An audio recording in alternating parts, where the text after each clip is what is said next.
नमस्कार मैत्रिणींनो, राणी क्रिएटिव्ह कॉर्नरमध्ये तुमचे मनापासून स्वागत। तर आज ना आपण 4 ते 7 महिन्याच्या बाळासाठी टोपडं शिवणार आहोत। त्यासाठी पहा मी अस्तर घेतलाय। पूर्ण याची उंची 14 आणि रुंदी पण 14 आहे। त्यानंतर फोल्ड करून घ्यायचा अशा पद्धतीने। फोल्डिंग बाजूने आपल्याला 6.5 इंचावर मार्किंग करून घ्यायची राऊंड मध्ये आणि तेवढा कपडा कट करून घ्यायचा। आता हा जेवढा अस्तर कट केलाय ना तेवढाच आपल्याला मेन पीसवर हा कपडा ठेवून ना व्यवस्थित तेवढाच मापाचा आपल्याला कट करून घ्यायचा। आता कट करून घेतल्यानंतर पूर्ण राऊंड मध्ये आपल्याला शिलाई मारून घ्यायची। आता शिलाई मारून घेते, त्यानंतर आपल्याला पहा अशा पद्धतीने फोल्ड करून घ्यायचंय। शिलाई मारल्यानंतर फोल्ड केल्यानंतर फोल्डिंगच्या बाजूने आपल्याला 2.5 इंचावर मार्किंग करायचे आणि खालच्या वरच्या कपड्यावर दोन्ही याला कट मारून घ्यायचे। आता कट्स मारून घेतल्यानंतर तेवढाच कपडा आपल्याला सोडायचा आहे, बाकी ते पूर्ण प्लेट्स करून घ्यायच्या 1/2 इंचाच्या। आता प्लेट्स करून झाल्यानंतर व्यवस्थित कट्स मारलेत तिथे आपल्याला व्यवस्थित कपडा धरून ना जितक्या प्लेट झाल्या त्या मोजून घ्यायच्या। तर 6.5 इंचाच्या आपल्याला ह्याला प्लेट्स करून घ्यायच्या। तर पहा 6.5 इंचाच्या प्लेट्स तयार झाल्यात।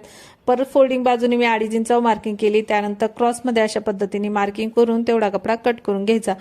आता मी कॅप बनवण्यासाठी ना हे जाडवाला कॅनव्हास पेपर घेतलाय। पूर्ण रुंदी 13 इंच आहे आणि उंची 2 इंच आहे। त्यानंतर फोल्ड करून घेतलाय। फोल्डिंगच्या पुढे 1.5 इंचावर मार्किंग केली आणि 2 इंच मार्किंग केले। तिथून अशा पद्धतीने आपल्याला आकार देऊन घ्यायचा। आता खालचा जो कपडा आहे डबल घेतलेला आहे। आता तो पहा आपल्याला जास्त घ्यायचा, आपण जितकी कॅप घेतली त्याच्यापेक्षा 1/2 इंच जास्त घ्यायचा आहे। आणि पहा वरच्या साईडने गोल आकार आहे तिथे शिलाई मारून घेतली। त्यानंतर वरचा जो कपडा आहे त्याला आपल्याला फोल्ड मारून घ्यायचे। जो आपण कॅप घेतली ना त्याला एक पदर फोल्ड करून घ्यायचा आणि एक पदर आपल्याला तसंच ठेवायचं। त्यानंतर अशा पद्धतीने पा उलटवून घ्यायचंय आणि आता आपल्या वरचा खालच्या साईडला पूर्ण कपडा आलेला आहे। आतल्या साईडने आपला हा पेपर गेलेला आहे कॅनव्हास पेपर। त्यानंतर वरच्या साईडने गोल आकार आहे तिथे शिलाई मारून घ्यायची आणि अशा पद्धतीने फोल्ड करून मार्किंग करून घ्यायचंय आणि आपल्याला कॅपला पण अशा पद्धतीने फोल्ड करून मार्किंग करून घ्यायची। मार्किंग व्यवस्थित ठेवून घ्यायची आणि खाली आपला 1/2 इंच एक्स्ट्रा कपडा आहे त्याच्यावरतीच आपल्याला शिलाई मारायची। वरची जी कॅप आहे त्याच्यावर शिलाई मारायची नाही। त्यानंतर पाहता दोन्ही बाजूनी व्यवस्थित धरून मी शिलाई मारून घेतली।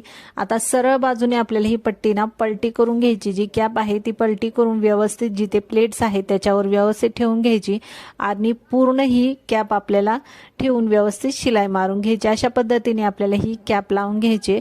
त्यानंतर मानेच्या खाली आपल्याला एक पट्टी लावायची। मी 24 इंचाची ही पट्टी घेतलेली आहे, बरोबर मधूनच मी ही व्यवस्थित ठेवून घेतली आणि पूर्ण आता लावून घेते।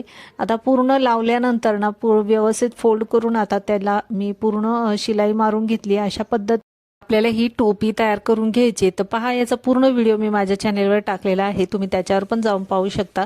आणि हा व्हिडिओ आवडला असेल तर व्हिडिओला लाईक शेअर सबस्क्राईब नक्की करा। पूर्ण व्हिडिओ पाहिल्याबद्दल तुमचे खूप खूप धन्यवाद।